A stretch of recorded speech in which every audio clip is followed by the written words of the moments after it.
तर मी रिसेंटली एक Chinese story वाचली. तर त्याच्यात एक शेतकरी असते आणि त्याच्याकडे एक घोडा असते. तर त्याचा घोडा पळून जाते.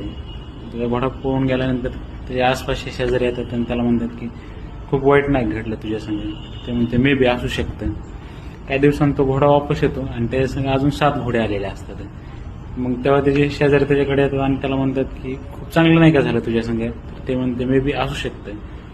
काही दिवसांनी काय होतंय, त्याच्या एका घोड्यावरून त्याचा मुलगा खाली पडते. तर तरुण मुलगा असताना त्या मुलाचा पाय तुटते आणि शेजारी येतात आणि म्हणतात की तुझ्यासंग खूप वाईट नाही का झालं. ते म्हणते मे बी असू शकतं.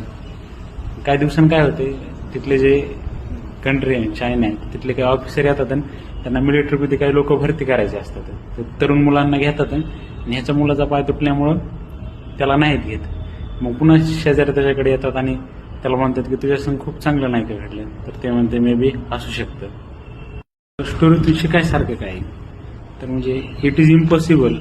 आपण सांगू शकत नाही की आपल्या संग घडणाऱ्या गोष्टीचे लॉंग टर्ममध्ये कॉन्सिक्वेन्सेस काय असू शकतात. काय करतो गुड फॉर्च्यून असो किंवा बॅड फॉर्च्यून असो, लॉंग टर्मचे कॉन्सिक्वेन्सेस आपण नाही सांगू शकत. एखादी आपल्या संग वाईट गोष्ट घडली तरी पुढे त्याच्यामुळे काहीतरी चांगलं होऊ शकतं आणि एखाद्या वाईट चांगली गोष्ट जरी घडली तर एखाद्या पुढे काहीतरी वाईट होऊ शकतं.